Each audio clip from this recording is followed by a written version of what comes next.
गुरुर्ब्रह्मा गुरुर्विष्णु गुरुर्देवो महेश्वरः गुरु साक्षात् परब्रह्म तस्मै श्री गुरुवे नमः। भागवत भगवान को प्रणाम। राधा रानी की जय, वृंदावन बिहारी लाल की जय। आप छठवां अध्याय पढ़ते हैं। ब्रह्मा जी का नारद से विराट भगवान द्वारा सृष्टि उत्पन्न करना। दोहा। विराट रूप की विभूतियाँ ब्रह्मा कहें सिहाय, जिहि विधि उत्पन्न होत है सृष्टि जगत समुदाय।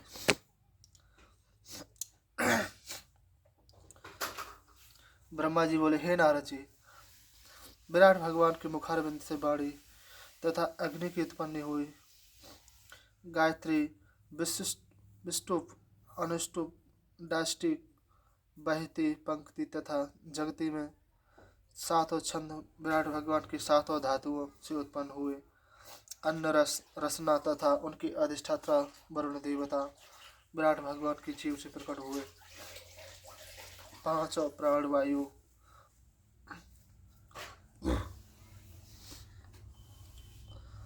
प्राण, अपान, व्यान, उदान तथा समान वायु विराट भगवान के नासा छिद्र से उत्पन्न हुए हैं। नेत्रों से तेज और रूप उत्पन्न हुआ है तथा दोनों नेत्र गोलोक, सूर्य और स्वर्गलोक का उत्पत्ति स्थान है। कानों से संपूर्ण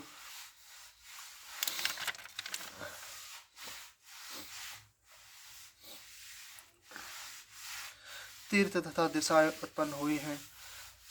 श्रोतेंद्रिय से शब्द तथा आकाश की उत्पत्ति हुई है। संपूर्ण यज्ञ, वायु तथा स्पर्श उनकी त्वचा से उत्पन्न हुए हैं। वृक्ष, औषधि, कुश उनके रोमों से उत्पन्न हुए हैं। बिजली, बादल, पत्थर, लोहा आदि संपूर्ण यज्ञ उनके केशों तथा नखों से उत्पन्न हुए हैं। भुजाओं से लोकपाल उत्पन्न हुए। भू भुव स्व तीनों लोक उनके चलने से उत्पन्न हुए। विराट भगवान पुरुष का लिंग स्थान, प्रजापति, वीर तथा सृष्टि का आश्रय स्थान है। उनकी 5 इंद्रियां यम, पितृ की उत्पत्ति का स्थान है। गोदा द्वारा हिंसा, निवृत्ति, मृत्यु और नरक को प्राप्त करने का स्थान है। विराट भगवान की पीठ पराजय तथा अधर्म का स्थान है। नाड़ियों से नदियों की उत्पत्ति हुई है। हड्डियों से पहाड़ों की उत्पत्ति हुई है। हे नारद, मैं शंकर तथा तुम्हारे भाई शनकादिक, तुम धर्म, देवता, दैत्य, मनुष्य, नाग, पक्षी, सुदेश, अंडज, जरायज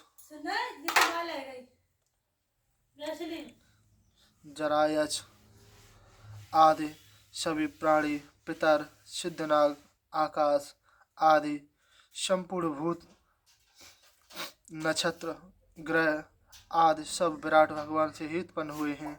वे सभी प्रकाश विराट भगवान ही संपूर्ण ग्रह, नक्षत्रों तथा भूतों को प्रकाशित करते हैं। वे संपूर्ण लोग, भूत, प्राणी विराट पुरुष में समाये हुए हैं तथा विराट पुरुष उनमें समाये हुए हैं। हे नारद, जल लोक, तप लोक तथा सत्य लोक में मैं ब्रह्मचारी, वानप्रस्थ, सन्यासी रहते हैं। ग्रस्त लोग भूलोक, आकाश लोक तथा स्वर्ग लोक में रहते हैं। प्राणियों के लिए शास्त्रों में भगवत प्राप्ति के 2 मार्ग हैं। एक सकाम कर्म योग तथा दूसरा निष्काम कर्म योग। मनुष्य इन दोनों मार्गों में से किसी एक मार्ग का आश्रय लेकर भोग तथा मुक्ति को प्राप्त होते हैं। हे नारद, उन विराट भगवान की नाभि से कमल उत्पन्न हुआ और उस कमल से मेरी उत्पत्ति हुई। जब मैं उत्पन्न हुआ तब अकेला ही था। मैंने संपूर्ण यज्ञ सामग्री तथा आवश्यक वस्तुएं, औषधियाँ, घृत, रस, मिट्टी, जल, रग यज्ञ शाम यज्ञों के नाम तथा मंत्र अनुष्ठान की विधि आदि समस्त सामग्री विराट भगवान के शरीर से प्राप्त करके यज्ञ द्वारा उनका भजन किया। तदंतर तुम्हारे भाइयों ने उन विराट भगवान की पूजा की। भगवान पुरुष प्राकृतिक रूप से गुणों से रहित होते हुए भी सृष्टि रचने के लिए अपनी माया से उन्हें ग्रहण कर लेते हैं। उन्हें भगवान की इच्छा से मैं उत्पन्न होकर सृष्टि रचता हूँ। विष्णु पालन करते हैं तथा शंकर प्रलय करते हैं। हे नारद, जो तुमने पूछा था उसका उत्तर मैंने तुम्हें दे दिया है। हम लोग भी भली प्रकार उन्हें तत्व से नहीं जानते हैं, केवल उनकी कथा की लीलाओं का ही गुणगान करते रहते हैं। भगवान तो के भक्ति से बस में होते हैं, वे अजन्मा है, मैं उन्हें नमस्कार करता हूँ। हे नारद, अब मैं तुम्हारे सम्मुख भगवान की उन्हीं लीलाओं का वर्णन करता हूँ जिनके श्रवण करने से संपूर्ण पाप नष्ट होते हैं। प्राणी जीवन मरण के दुख से मुक्त हो जाता है। उसे तुम ध्यान पूर्वक सुनो।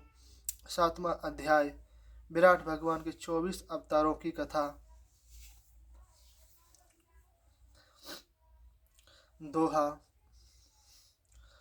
सप्तप में वर्णन किए 24 हरि अवतार। कर्म गुण कर्म रूप गुण आदि सब ब्रह्म की ने विस्तार।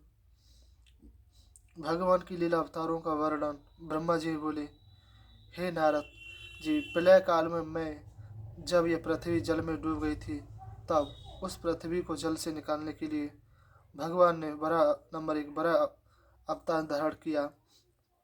उस समय आदित्य हिरण्याक्ष का जल में श्रृंगार किया। उन्होंने अपनी दाढ़ों से उस दैत्य के टुकड़े टुकड़े करके मार डाला था। नंबर 2 उसके पश्चात भगवान ने सची प्रजापति की आकृति नाम की पत्नी के गर्भ से सुयोग्य के नाम से अवतार धारण किया। उन्होंने दक्षिणा नाम की पत्नी के साथ स्वयं नाम के बहुत से देवता प्रकट किए। उन्होंने देवताओं के संकट दूर किए। कष्ट हर लेने के कारण उनका नाम हरि पड़ा। नंबर 3 कृदम प्रजापति की पत्नी देवहूति से कपिल नाम से भगवान ने अवतार धारण किया। उन्होंने अपनी माता देवहूति को सांख्य योग का उपदेश किया। नंबर 4 महर्षि अत्रि की अनुसुईया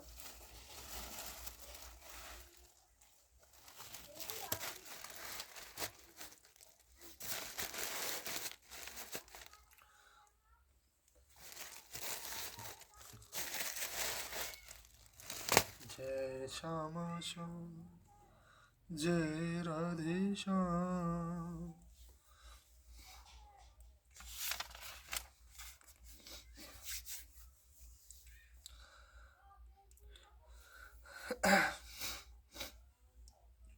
की पत्नी से दत्तात्रेय का अवतारण धारण किया, जिन्होंने यदु और शस्त्र अर्जुन को योग का उपदेश किया। नंबर 5 हे नारद,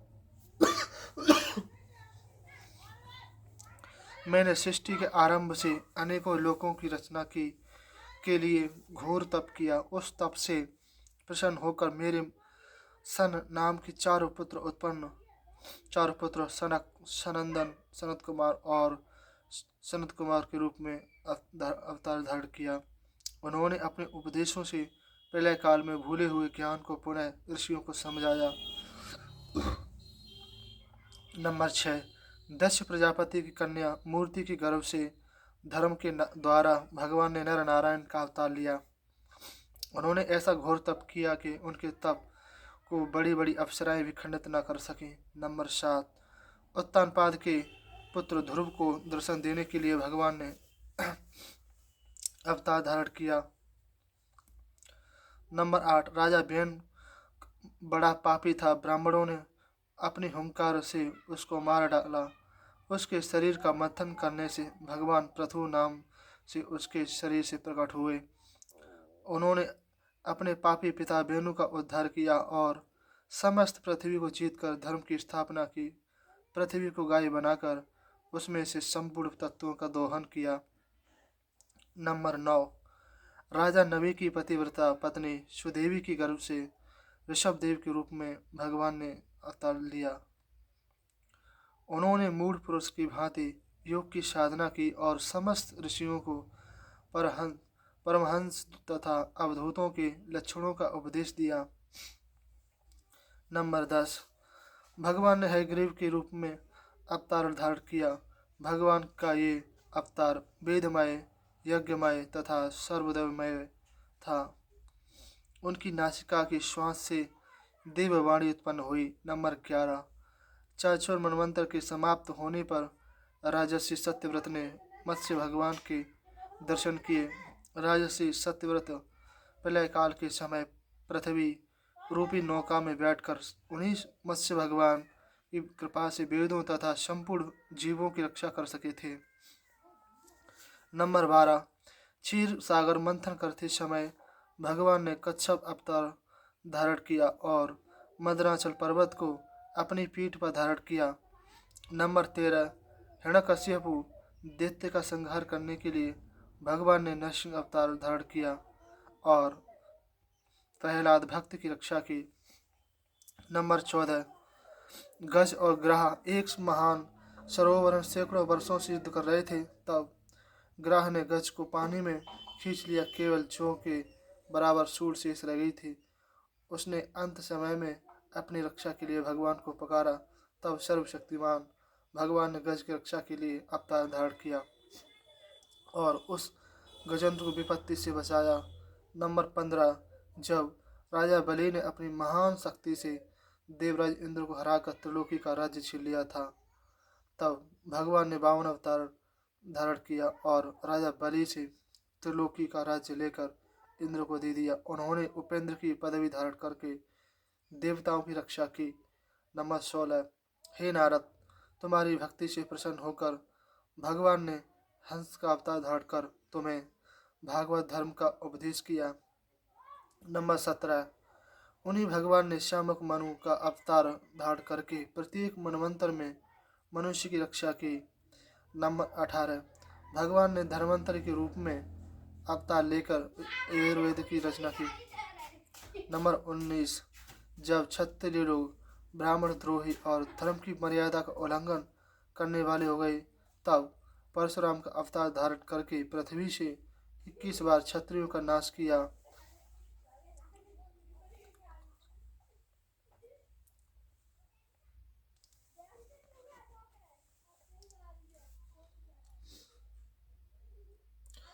नंबर 20, जब त्रेता युग में दैत्यों का अधिक अत्याचार बढ़ने लगा और लंका का राजा रावण संपूर्ण दैत्यों का राजा हुआ, तब उसकी शक्ति को नष्ट करने के लिए भगवान ने राम का अवतार धारण किया और वानरों की सेना की सहायता से रावण सहित संपूर्ण महापराक्रमी दैत्यों का संहार किया। नंबर 21, द्वापर में जब संपूर्ण दैत्य पृथ्वी पर राजाओं के रूप में अवतार लेंगे और वे अपने अत्याचारों से पृथ्वी को रोंदने लगेंगे, तब पृथ्वी का भार उतारने के लिए अपनी संपूर्ण कलाओं से बलराम और श्री कृष्ण का अवतार धारण करेंगे, जो अनेकों बार लीलाएं ब्रजधाम में करेंगे। कंस, जरासंधु, शिशुपाल आदि समस्त दैत्यों का संहार करेंगे। उसके पश्चात महाभारत युद्ध रचाकर अपने सखा अर्जुन के द्वारा बचे कुचे संपूर्ण दैत्यों को मरवा डालेंगे। भगवान श्री कृष्ण का अवतार 16 कलाओं से पूर्ण होगा। नंबर 22, हे नारद, इसके पश्चात भगवान पाखंडी ब्राह्मणों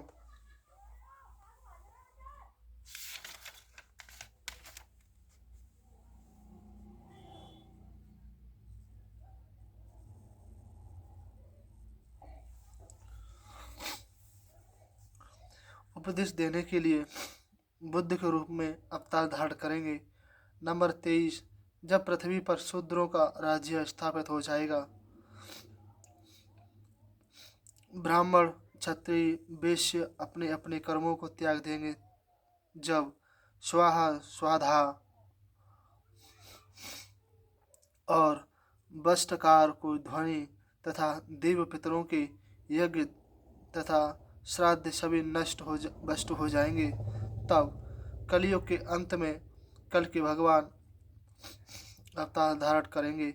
हे नारद, सृष्टि के आरंभ में तपस्या 9 प्रजापति मरीच आदि ब्रह्मऋषि मेरे से उत्पन्न होते हैं।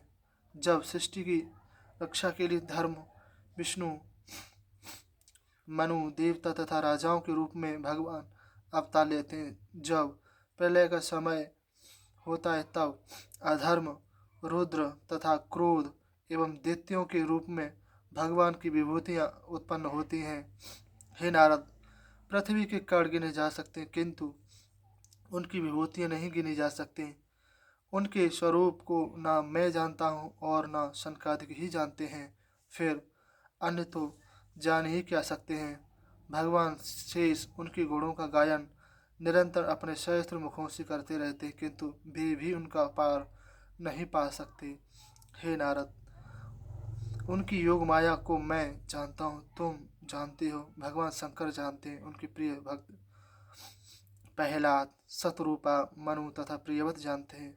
मरीच, बही, शभु, ध्रुव, इक्वाचु, पुरुरवा, मुचकुंद राजा जनक जानते हैं तथा गाधि, रघु, राजा अम्बरीश, राजा सगर, गय, राजा अयाति, राजा मानधाता, अलर्क तथा शतधनु जानते हैं। अनु, रंतदेव, ब्रह्मचारी, भीष्म, राजा बलि, दिलीप, अमूर्तम, उर्तक, सौरभ, राजा शिवी, देवल, पिंपलाद, उद्धव, पाराशर, सारस्वत, भूरिपेड़, विभीषण, हनुमान, अर्जुन, आष्टसेन, विधुर तथा ऋतदेव जानते हैं। हे नारद, ब्रह्मा का वास्तविक रूप सर्वमय तथा ज्ञान स्वरूप है। वह एक रस तथा शांतिमय है। वह स्वरूप उनकी माया के जल से रहित है। मैंने तुमसे भगवान की अवतार तथा उनके स्वरूप का वर्णन किया है। जो उपदेश भगवान ने सृष्टि के आदि में मुझे 4 श्लोकों में दिया, उसी भागवत उपदेश को मैंने तुम्हें दिया है। अब तुम इस उपदेश को विस्तार पूर्वक भक्तजनों में फैलाओ, जिसमें प्रेममयी भगवत भक्ति का उद्वेग प्रवाहित हुए। जो भक्तजन उनके भागवत तत्व को जानते हैं वे उनकी माया से मुक्त हो जाते हैं। 8वां अध्याय। राजा परीक्षित का सुखदेव जी से प्रश्न करना। चौपाई। ज्ञान अगाध राउ मन उदहु, विविध प्रश्न पूछे मुनिर भवयु। राजा परीक्षित बोले, हे योगीराज, आप संपूर्ण वेदों की ज्ञाता और ब्रह्म स्वरूप है। मैं आपसे पूछता हूँ कि ब्रह्मा जी द्वारा उपदेश प्राप्त करके नारद जी ने किस प्रकार भगवत स्वरूप का विस्तार किया। आप मुझे भी ऐसा ही उपदेश दीजिए जिससे मैं ब्रह्म परमात्मा श्री कृष्णचंद्र में लीन होकर अपने शरीर को त्याग सकूं। हे मुनि देव जी, जो भक्तगण नित्य उनके चरित्रों का श्रवण गायन करते हैं, भगवान श्री कृष्ण कान छिद्रों द्वारा उनके हृदय कमल पर विराजमान हो जाते हैं। हे ब्राह्मण, जीव का पंचभूतों से कोई संबंध न होते हुए भी उसका शरीर पंचभूतों से बना हुआ है। इसका क्या कारण है? आपने बताया कि लोकों की रचयिता ब्रह्मा जी भगवान की नाभि कमल से उत्पन्न हुए हैं तथा विराट भगवान भी अन्य प्राणियों की भांति अवश्य युक्त होंगे। तो इसमें उनकी कौन सी विशेषता हुई? जिन भगवान से सृष्टि की उत्पत्ति, स्थिति तथा लय होती है, उनसे लोक तथा लोकपालों की रचना किस प्रकार हुई? साथ ही साथ आपने यह भी बताया कि वे स्वयं ही लोकपालों के रूप में प्रकट हुआ करते हैं। इन दोनों बातों का क्या अर्थ है? कल्प, महाकल्प और अवान्तर कल्प की कितनी संख्या है? जीवों की आयु का परिणाम क्या है? तीनों कालों को किस प्रकार पहचानते हैं? काल की सूक्ष्म और स्थूल गति क्या है? देव, पितर और मनुष्य योनियां किस प्रकार प्राप्त होती हैं? किन किन कर्मों से उनकी प्राप्ति होती है? जलचर, थलचर और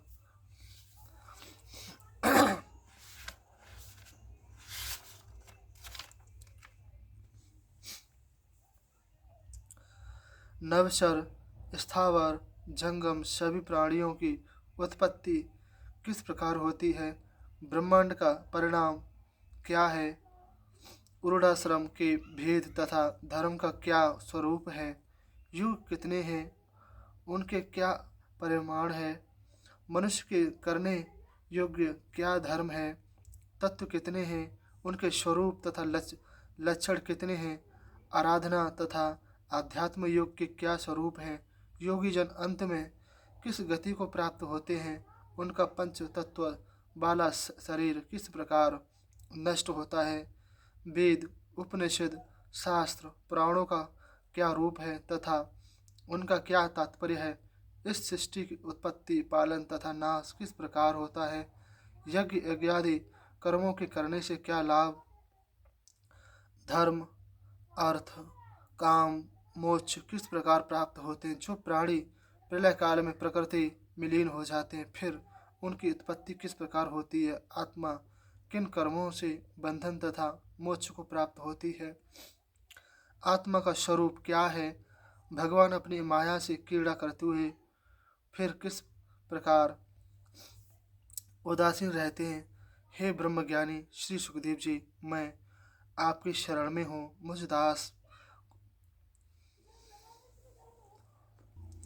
मुझदास को अंत समय में इस संसार की माया से मुक्त करने वाले केवल आप हैं। मुझे यथा विधि पूर्वक संपूर्ण वेदों को समझाइए। सूति जी बोले, हे शौनक जी, जब राजर्षि परीक्षित ने उन 88 सहस्त्र ऋषि मंडली में इस प्रकार प्रार्थना की, तब योगीश्वर भगवान श्री सुखदेव जी को ने प्रसन्न होकर मोक्ष को देने वाला श्रीमद् भागवत महापुराण राजा परीक्षित को सुनाया। राजा परीक्षित ने उनसे जितने प्रश्न तथा शंकाएं की, उन सब का निवारण उन्होंने बड़े प्रेम से किया। नवम अध्याय। ब्रह्मा जी को भगवान का भागवत तत्वमय चतुर्श्लोक भागवत का उपदेश।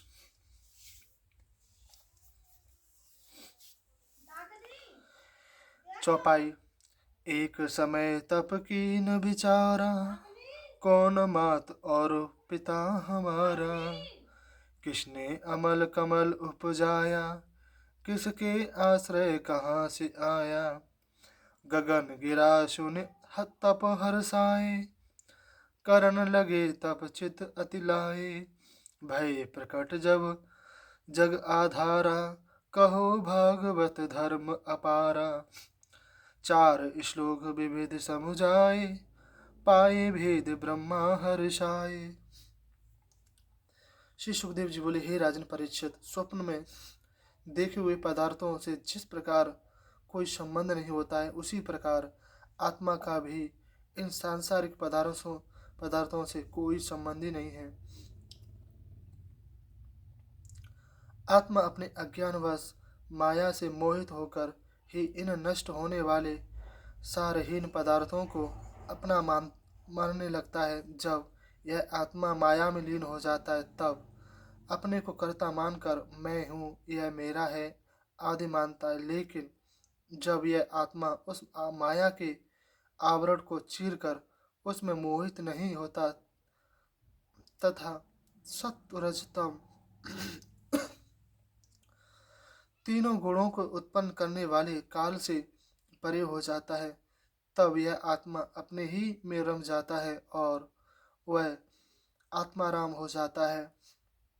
उस समय आत्मा ममत्व का भाव त्याग कर सांसारिक पदार्थों से उदासीन हो जाता है। हे राजा परीक्षित, ब्रह्मा जी की तपस्या से प्रसन्न होकर भगवान ने जो उन्हें उपदेश दिया था, वही मैं तुम्हें सुनाता हूँ। विराट भगवान की नाभि से निकलकर कमल जल के बाहर आया। उससे ब्रह्मा जी की उत्पत्ति हुई। तब ब्रह्मा जी उस कमल पर बैठकर सृष्टि रचने की इच्छा से यह विचार करने लगे कि यह कमल कहाँ से उत्पन्न हुआ है, मुझे किसने उत्पन्न किया था, मैं किस प्रकार सृष्टि की रचना कर सकता हूँ। उन्हें सृष्टि रचने की शक्ति तथा ज्ञान दृष्टि प्राप्त नहीं हुई। उसी समय प्रलयकालीन जल के अनंत आवरणों से दो अक्षर त प दो बार सुनाई दिए। उन दोनों अक्षरों का तात्पर्य तप करो समझकर ब्रह्मा जी घोर तप करने लगे। 1 सहस्त्र दिव्य वर्ष तपस्या करने के पश्चात उन्हें अमोघ ज्ञान की प्राप्ति हुई। उस समय भगवान ने उन्हें अपने दिव्य लोक के दर्शन कराए। वह लोक संपूर्ण कलेश, मोह तथा माया जाल से रहित था। वहाँ पर रजोगुण, तमोगुण तथा सतोगुण भटक नहीं सकता।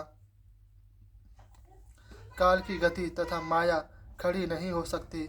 वह दिव्य ज्ञान सर्वस्थ भगवानमय है। वहाँ पर भगवान के पार्षद चतुर स्वरूप धारण किए हुए शंख, चक्र, गदा, पहिया लिए अंग प्रत्यंग सौंदर्य राशि से परिपूर्ण रहते हैं। पार्षद गण मणि जटिल जटित मुकुट तथा वस्त्राभूषण धारण किए रहते हैं। उनका शरीर श्याम वर्ण तथा विद्युत के समान ज्योतिषमय है। वे पीताम्बर धारण किए हुए हैं। कानों में कुंडल तथा कंठ में वनमाला सुशोभित है। उस वैकुंठ धाम में लक्ष्मी जी विविध विभूतियों से सुशोभित होकर भगवान के चरणों की सेवा करती है। ब्रह्मा जी ने वह वैकुंठ धाम देखा जिसमें भगवान यज्ञपति लक्ष्मी जी के सहित शोभायमान है। नंद सुनंद आदि पार्षदगण उनकी सेवा में तत्पर हैं। भगवान की मुस्कान मधुर और मन मोहक है।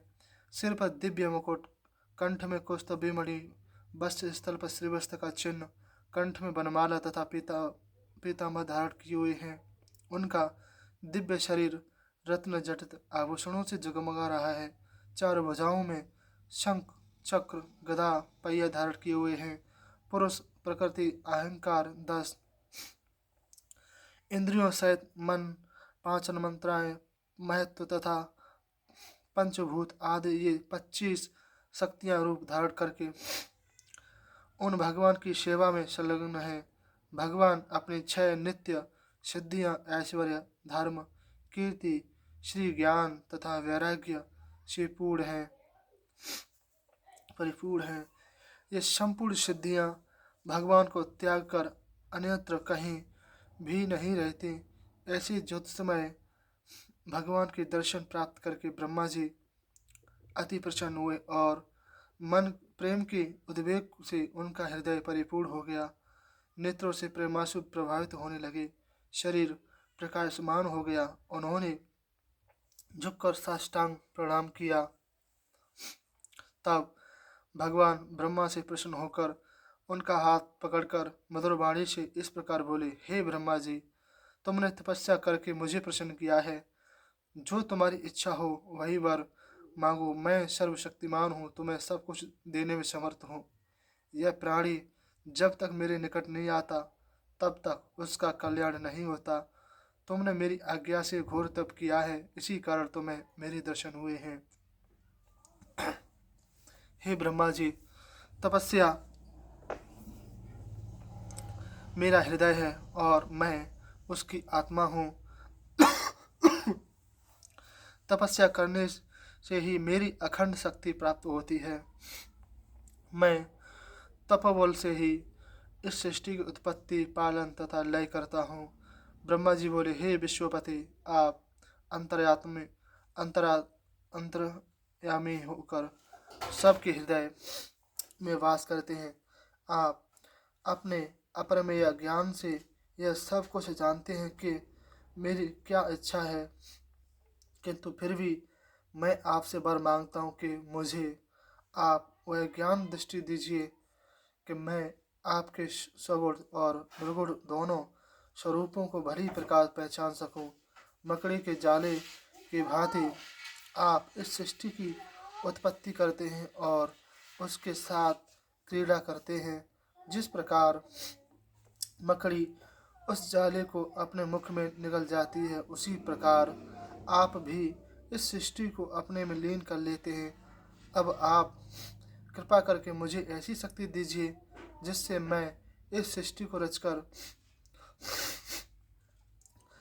कर्तापन के अभिमान से मुक्त हो रहूं। आपने मेरा हाथ पकड़कर मुझे मित्र भाव से अपना बनाया है, इसलिए मैं सावधानी पूर्वक गुणों तथा कर्मों के अनुसार संपूर्ण जीवों का विभाजन करके सृष्टि को रच सकूं। भगवान ने कहा, हे बेटा, हे ब्रह्मा जी, हे ब्रह्मा जी, मैं तुम्हें अपने उस अति गोपनीय स्वरूप का ज्ञान कराता हूँ जो अनुभव, प्रेमा, भक्ति और साधनों से युक्त है। तुम मेरी कृपा से मेरी संपूर्ण विस्तार, मेरे संपूर्ण लक्षणों तथा मेरी संपूर्ण लीलाओं के तत्व को भी भली प्रकार जान सकोगे। हे अनग, सृष्टि के आदि में केवल मैं ही था। मेरे अतिरिक्त न तो यह स्थूल जगत था और न ही यह सूक्ष्म जगत ही था, और न इन दोनों की उत्पन्न करने वाली प्रकृति ही थी। इस सृष्टि के रूपांतर में जो कुछ भी दृष्टि आता है अथवा जाना जाता है वह केवल मैं ही हूँ, और सृष्टि के अंत में जो कुछ शेष रहता है वह भी मैं ही हूँ। मैं सर्वस्त्र विद्यमान होने पर भी जिस प्रकार नक्षत्र मंडल में राहु दृष्टि नहीं आता है, उसी प्रकार मैं भी अपनी माया से किसी को दृष्टि नहीं आता हूँ। जिस प्रकार संपूर्ण प्राणियों के शरीर पंचभूत भूतों से बने हुए हैं, वे पंचभूत शरीर निर्माण का स्वरूप रूप होने से उनमें विद्यमान है, वे और वे अलग अलग भी प्रतीत होते हैं, उसी प्रकार मैं भी प्रत्येक प्राणी में आत्म रूप से विद्यमान हूँ, और मेरे अतिरिक्त कोई वस्तु न होने के कारण उनमें विद्यमान नहीं भी हूँ, क्योंकि संपूर्ण वस्तु मेरे में ही समाई हुई है।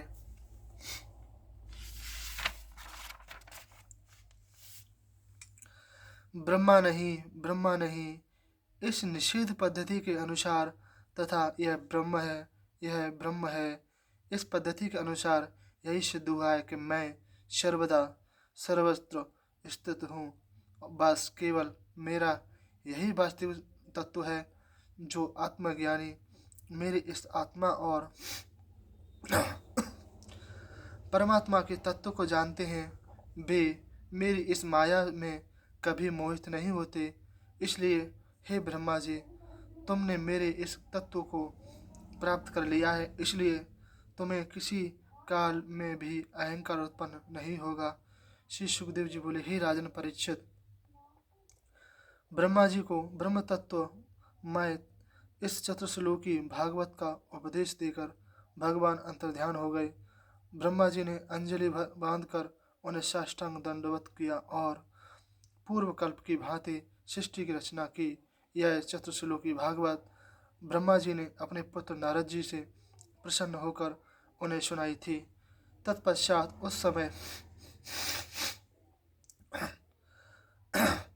मेरे पिता वेदव्यास जी सरस्वती के किनारे पर उद्विग्न मन बैठे हुए थे। उस समय देवर्षि नारद ने उनके आश्रम में आकर मेरे पिता जी को इस 10 लक्षण वाले भागवत पुराण को सुनाया था, और मेरे पिताजी ने यह भागवत पुराण मुझे सुनाई थी। हे राजा परीक्षित, उसी भागवत को मैं तुम्हारे सम्मुख वर्णन कर रहा हूँ। 10वां अध्याय। पंच तत्व से देह इंद्रियों के प्रकट होने का वर्णन तथा भागवत के 10 लक्षण चौपाई। 10 लक्षण से युक्त है श्री भागवत ग्रंथ, सर्ग प्राकृतिक कर्म सभी कहीं वेद कर मंथ। श्री सुखदेव जी बोले, हे राजा परीक्षित, इस श्रीमद् भागवत पुराण में 10 विषयों का वर्णन किया गया है। नंबर 1 सर्ग, नंबर 2 विसर्ग, नंबर 3 स्थान, नंबर 4 पोषण, नंबर 5 अति, नंबर 6 मनवंतर, नंबर 7 ईश तथा नंबर 8 निरोध, नंबर 9 मुक्ति, नंबर 10 आश्रय। इन 9 विषयों का वर्णन उस 10वें आश्रय तत्व के वर्णन के लिए ही किया गया है।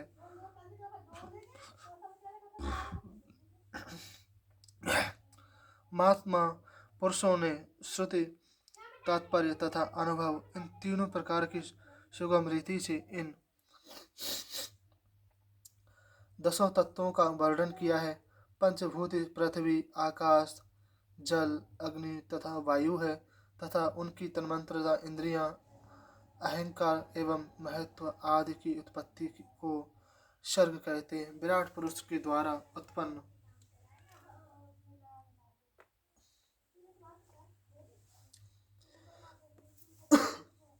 किए हुए ब्रह्मा से जो अनेक प्रकार की सृष्टि रची जाती है उसको विसर्ग कहते हैं।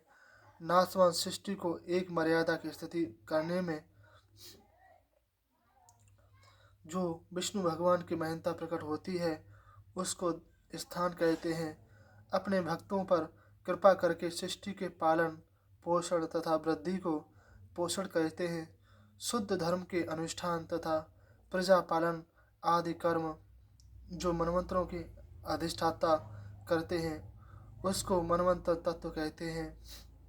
प्राणी अपनी वासनाओं से जो कर्म बंधन में बांधते हैं वे वासनाएं अति कहलाती हैं। भगवान की अवतारों की कथाओं तथा उनके भक्तों के चरित्र ईस्ट कथा कहलाती। प्रलय काल के पश्चात जब भगवान अपनी योग निद्रा स्वीकार करते समय संपूर्ण जीवों को तथा सृष्टि के संपूर्ण तत्वों को अपने में लीन कर लेते हैं उसको निरोध तत्व कहते हैं।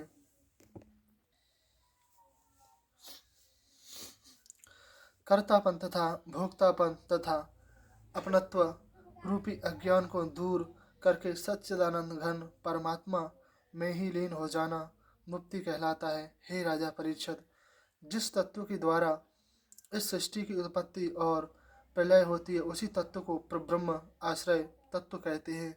वही परमात्मा नाम से शास्त्रों में वर्णन किया गया है। परमात्मा, जीवात्मा और इस देह में तीनों तत्वों से ही यह सृष्टि उत्पन्न होती है। इन तीनों में से किसी एक का अभाव होने पर दोनों तत्व व्यर्थ हो जाते हैं। जो इन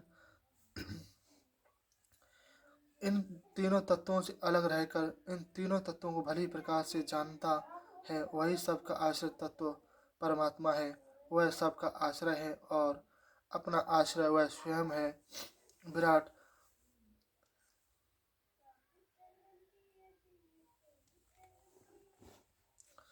जब विराट भगवान ब्रह्मांड को तोड़कर बाहर निकले तब वे अपना निवास स्थान खोजने लगे। तब उन्होंने अपनी इच्छा से जल की उत्पत्ति की।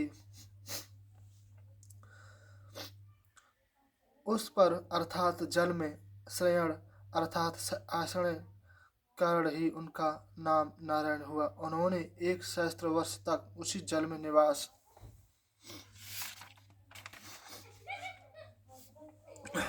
किया। उनकी कृपा से ही द्रव्य, कर्म, काल, स्वभाव तथा जीव इत्यादि का अस्तित्व है। उनके न रहने पर किसी का भी अस्तित्व शेष नहीं रहता है। भगवान पहले एक थे, फिर उन्होंने योग निद्रा से जागृत होकर अनेक होने की इच्छा की। तब उन विराट भगवान ने अपने योग माया से अखिल विश्व के बीज रूप अपने वीर को 3 भागों में बांट दिया। एक अधिदेव, दूसरा आध्यात्म और तीसरा अधिभूत। विराट भगवान ने हिलने डुलने से उनके अंतर्गत स्थित आकाश तत्व द्वारा इंद्रिय बल, मनोबल और शरीर बल उत्पन्न हुआ। इन तीनों बलों से प्राणवायु उत्पन्न हुआ। इस प्राणवायु से ही शरीर में इंद्रियों कार्य करते हैं। जब विराट भगवान की प्राणवायु तीव्र गति से चलने लगी तब उन्हें तृष्णा क्षुधा प्रतीत होने लगी।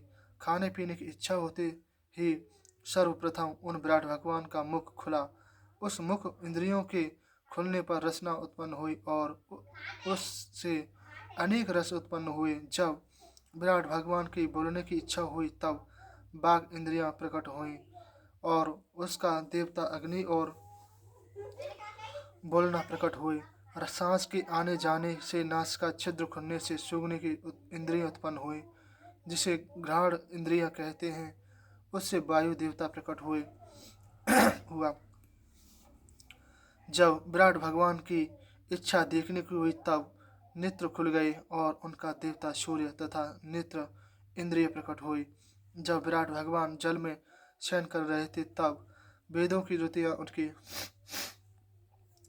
स्तुति करने लगी। उनके श्रवण करने की इच्छा से उनके श्रवण खुल गए। उनका देवता दिशाएं और श्रवणेन्द्रिय प्रकट हुए। जब उन्हें स्पर्श करने की इच्छा हुई तब शरीर पर चर्म उत्पन्न हुआ। इस चर्म पर रोम उत्पन्न हुए। जब उन्हें कर्म करने की इच्छा हुई तब हाथ उत्पन्न हुए। जब उनके चलने की इच्छा हुई तब उनके पैर उत्पन्न हुए और उनकी अधिष्ठात्रा देवता उत्पन्न हुए। जब उनकी इच्छा सृष्टि रचने की हुई तब वीर उत्पन्न हुआ और उसकी अधिष्ठात्रा देवता तथा लिंग उत्पन्न हुए।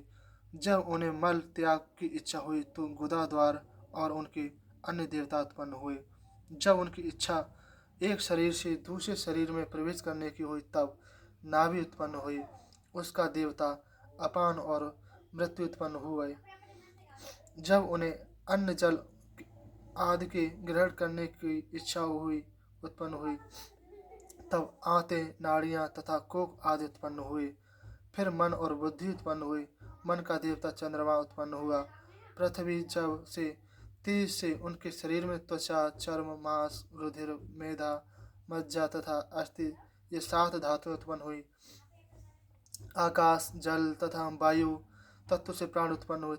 इन संपूर्ण इंद्रियों की उत्पत्ति का कारण अहंकार है तथा मन से संपूर्ण विकार उत्पन्न होते हैं और बुद्धि से ज्ञान उत्पन्न होता है।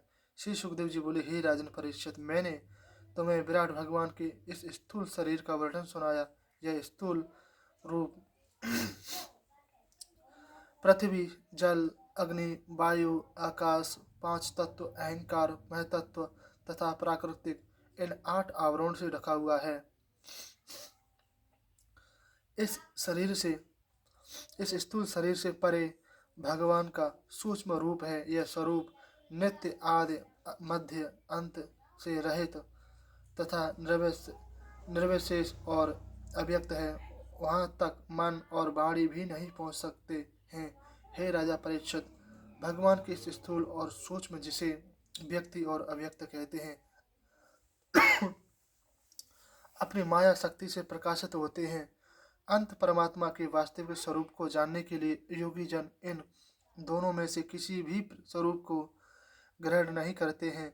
भगवान अपनी माया से ही विराट और सूक्ष्म रूप धारण करते हैं और इन चर अचर तथा जरायुज अंडज स्वदज और उद्वज सृष्टि को उत्पन्न करते हैं। यह संपूर्ण प्रजापति देवता राक्षस प्रेत भूत पिशाच आदि सब उन्हीं का रूप है। हे राजा परीक्षित, भगवत तत्व को जानने वाले ज्ञानियों ने भगवान के स्वरूप का वर्णन इसी भांति किया है। किंतु तत्वज्ञानी पुरुषों को भगवान के सृष्टि करने की पालन तथा प्रलय करने वाले रूपों का ही केवल दर्शन नहीं करना चाहिए, क्योंकि वे भगवान इन प्राकृतिक और प्राकृतिक रूपों से परे भी हैं।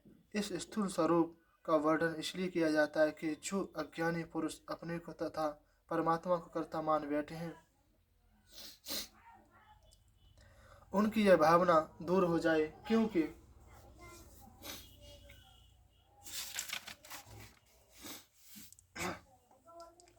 यह कर्तापन भगवान की माया के द्वारा ही प्रकट होता है।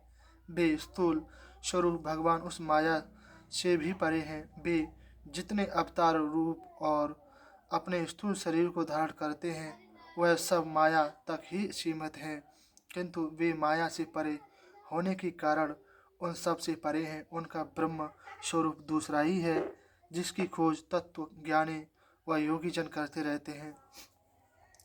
सृष्टि की रचना कर्म सब कर्मों में से एक ही सी है, केवल अंतर इतना है कि महाकल्प के आदि में प्रकृति तथा महतत्व आदि सभी उत्पन्न होते हैं, क्योंकि कल्प के आदि में प्राकृतिक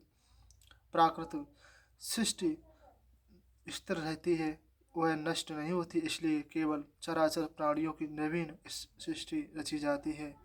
हे राजा परीक्षित, मैं अब तुमसे काल परिणाम तथा कल्प मनवंतर आदि का वर्णन करूंगा। अब तुम पादव पादव कल्प का वर्णन सुनो। सोनक जी बोले, हे सूत जी, हम आप हमें यह बताइए कि विदुर जी और मित्र जी का क्या संवाद हुआ तथा मित्र जी ने किस तत्व का वर्णन किया। सूत जी बोले, हे सोनक जी, जो प्रश्न आपने किया है वही प्रश्न राजा परीक्षित ने भी श्री सुखदेव जी से किया था। तब उन्होंने जो उत्तर राजा परीक्षित को दिया था वही मैं आपके सम्मुख वर्णन करता हूँ। आप लोग ध्यानपूर्वक सुने। अब अगला अध्याय कल पढ़ेंगे भगवान श्री हरि की इच्छा से। भागवत भगवान को प्रणाम, भगवान कृष्ण राधे को प्रणाम, वृंदावन बिहारी लाल की जय, श्री किशोरी जी श्री राधा रानी की जय। भगवान हम सभी जीवात्मा पर कृपा बरसाए रखें, भक्ति बनाए रखें, जिससे आपकी भागवत आपका लीलाओं का कीर्तन करते रहें और इस संसार सागर से मुक्त हो जाएं। यूँ ही कृपा बनाए रखें भगवान। अब अगली अध्याय, रोज आपका अध्याय थोड़ा थोड़ा भागवत पढ़ते हुए और यूट्यूब पर अपलोड करते रहें, जिससे सभी भक्तों को आपकी कथाओं का श्रवण हो सके। आप हम सब जीवात्माओं पर कृपा बनाए रखें परमात्मा। आपके श्री चरणों में हम सब जीवात्माओं को प्रणाम प्रणाम प्रणाम। राधे राधे राधे राधे राधे राधे राधे राधे। आप सभी दोस्तों भक्तों जुड़े रहें इस चैनल पर, जो इस ब्रजभूमि के चैनल पर, जो ब्रजभूमि के साथ जल्द ही भारतवर्ष के सभी अन्य ब्लॉग भी अपलोड करेंगे। राधे राधे राधे राधे।